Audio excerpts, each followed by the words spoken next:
simpósio do voluntariado e do terceiro setor. O primeiro simpósio aconteceu em 2019 e depois de alguns anos de pandemia, finalmente está sendo realizado mais uma vez. Esse evento é uma realização do projeto de extensão PROVEX, Metodologias Contemporâneas em Contabilidade, CONTEMP, e conta com o apoio do projeto de extensão Balcão Universitário de Informações Contábeis e Tributárias e a incubadora de empreendimentos solidários INCUBES. Para a realização da feira de artesanato de artesãs da economia solidária, foi apoiado pela incubadora. Sou liderança indígena há quase 20 anos, né? E estou no movimento indígena. Fui cacique por 13 anos, da aldeia do Tambá. Vou buscar um canto aqui para o meu povo, que é para abrir e fluir, né? Da início, os bons escolhidos o simpósio, não é isso, professora? Oh, Mãe de Deus, Pai dos males, oh, Mãe de Deus, Pai dos males, oh, Mãe de Deus, minha Mãe soberana, oh, Mãe de Deus, minha Mãe soberana. Ei, na, ei, na, ei, na, ei, na, ei, ua. Ei, na, ei, na, ei, na, ei, na, ei, ua. Oh, Mãe de Deus, olha aqui meus curumins.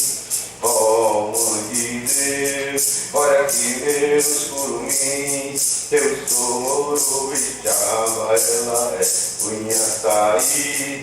Eu sou Morubixaba, ela é Cunhataí.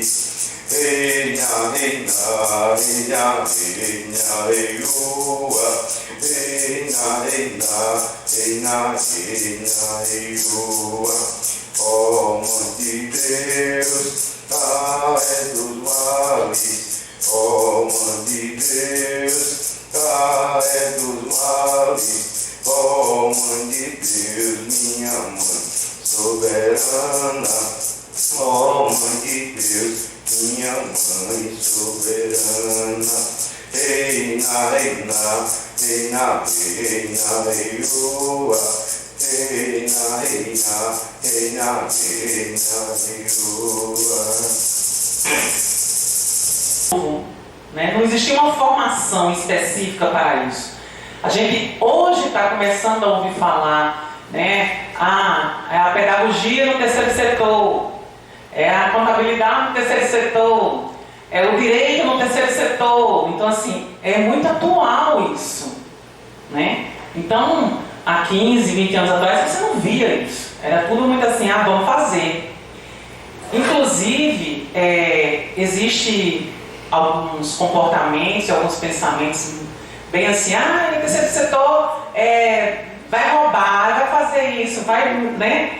Porque existia, na verdade, e ainda existe, falta do conhecimento do processo burocrático, né? Que permeia essa administração e tudo.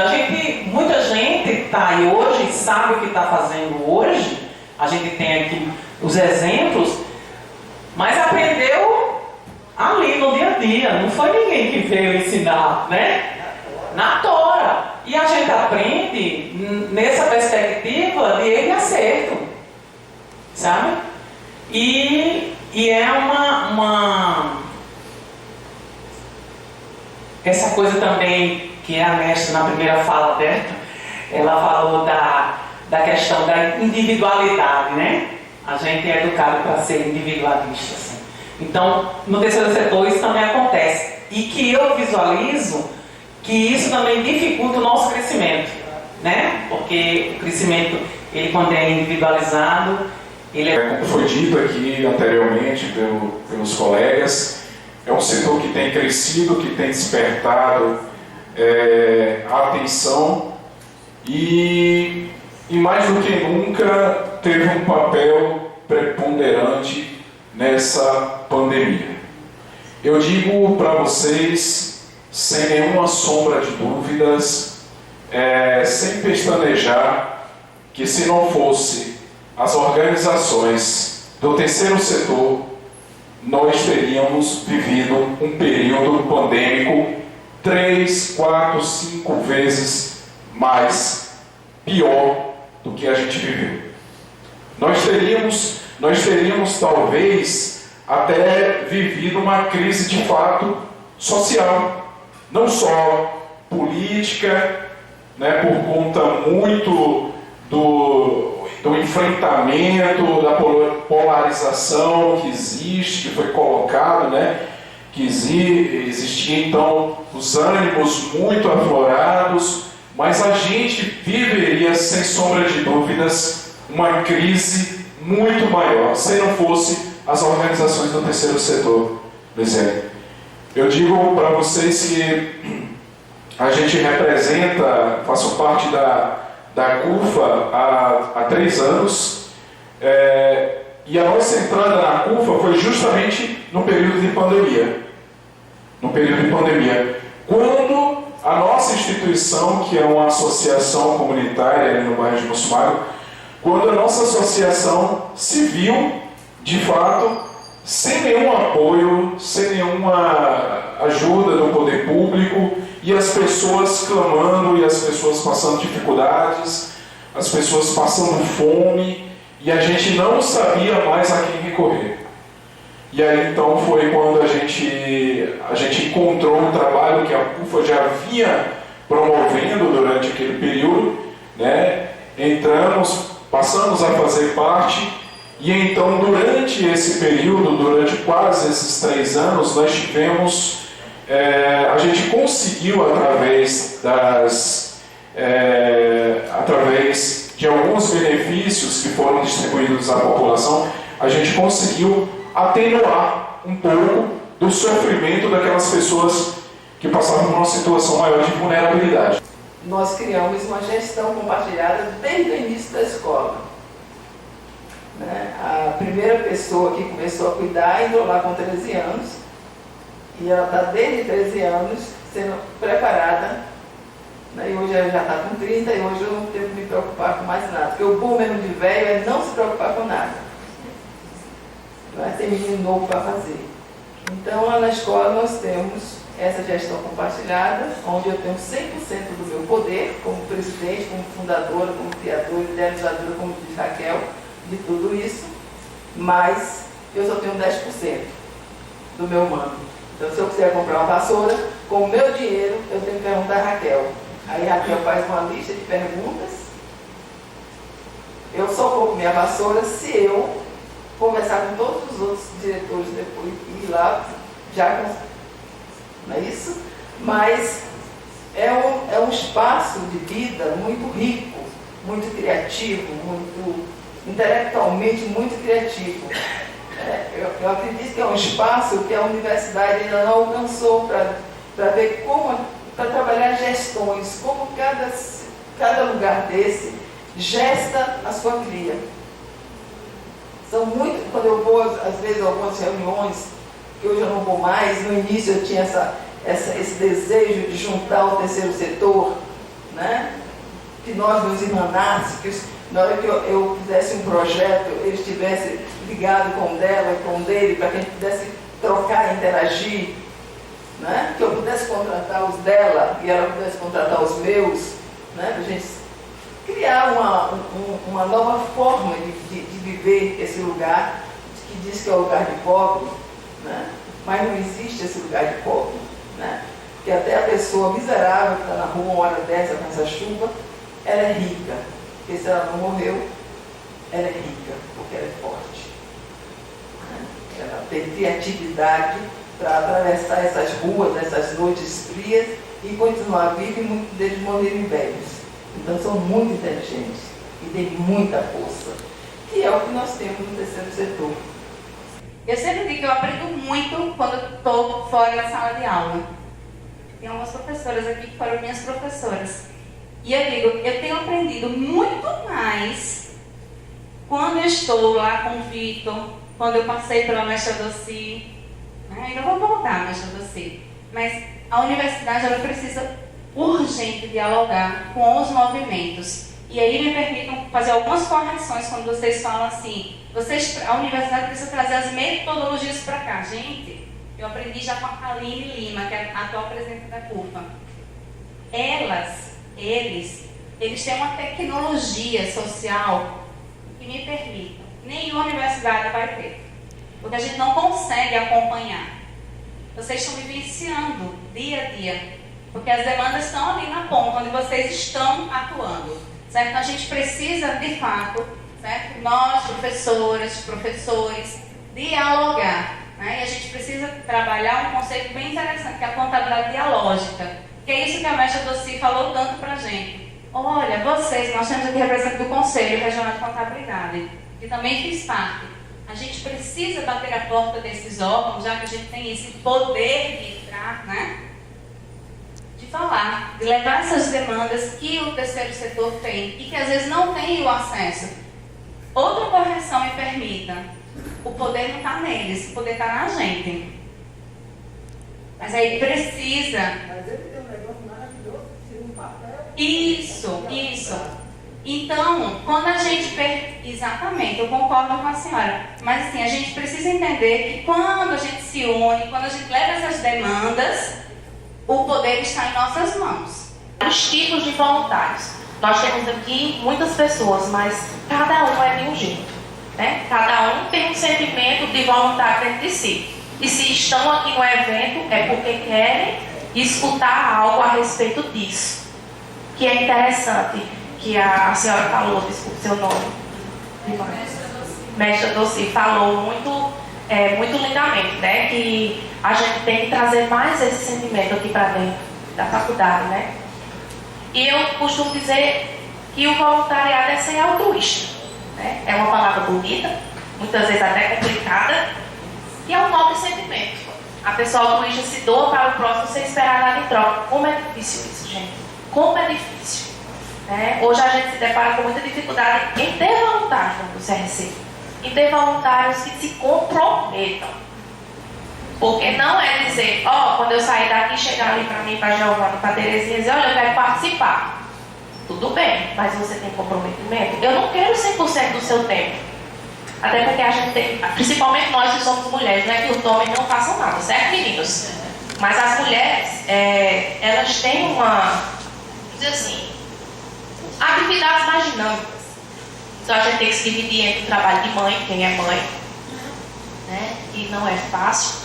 E muitas vezes está ali voluntariamente para ajudar alguém. E não é ajudar, só ajudar, doação. É ajudar com o seu conhecimento, que é o que a gente prega no voluntariado contábil. Passa aí, por favor. Esse modelo estrutural de motivação de trabalho voluntário, eu acho interessante para adaptar aqui Cavalcante, que é da tese da professora Patrícia. Eu sempre estou citando ela, porque eu disse a ela que eu não vou citar no papel, mas o nome está falado, e nem é plágio. É porque realmente eu acho muito interessante. Ela colocou aí 5 fatores motivacionais. E a representação do construto, né? O construto é como a gente vai construir aquele papel, né? A professora Edmelia, que está terminando aí o doutorado, que vai construir a sua tese. Ela colocou que tem os altruístas, que, como eu falei, fazem isso por percepção própria, de boa vontade. Aquele que preza por justiça social e igualdade.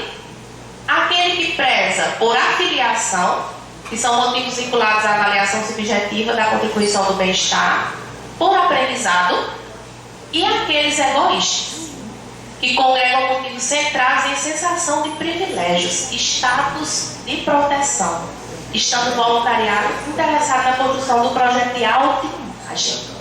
Esse é perigoso, certo? Eu quero ser voluntária por quê? Porque eu quero aparecer na mídia, porque eu quero chegar lá na frente e dizer, eu sou voluntária e eu faço isso e isso. É bíblico, né, gente? Dá a mão esquerda, dá, sem a direita, vê. É mais ou menos assim. Então, você é qual desses? Faça sua autoanálise, né? Então, tem como ser voluntariado à distância? Sim, claro que tem.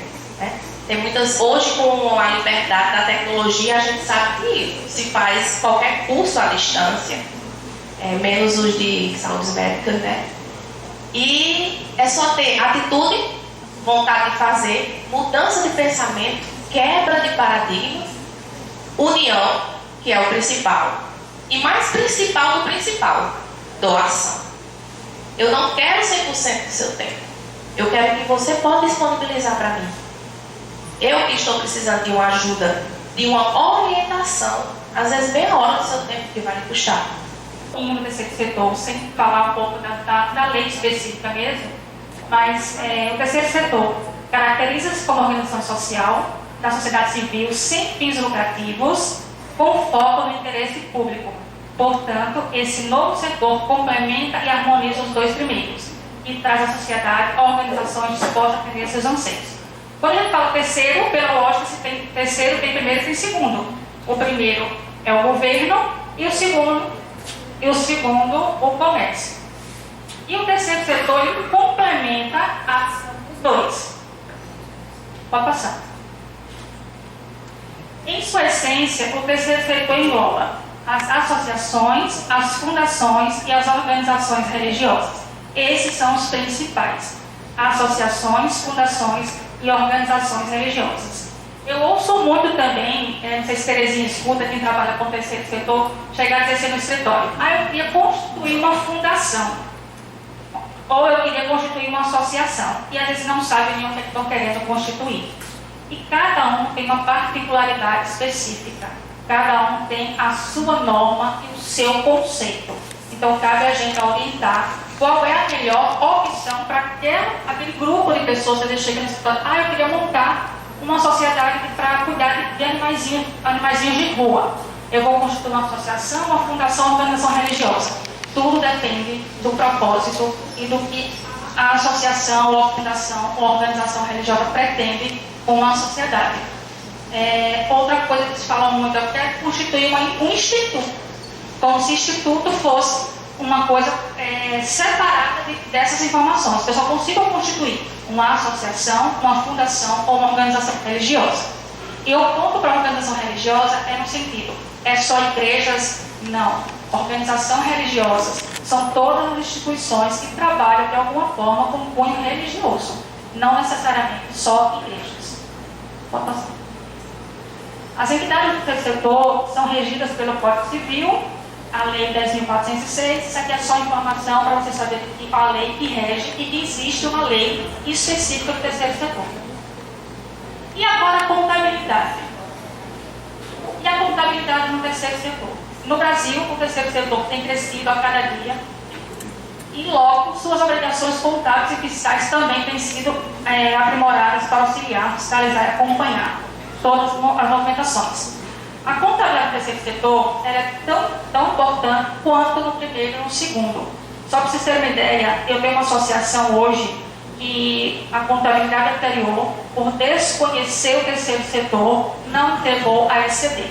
Para quem não sabe, a ECD é a Escutação Contábil Digital, que a gente tem que entregar, inclusive, agora, até dia 31 de maio.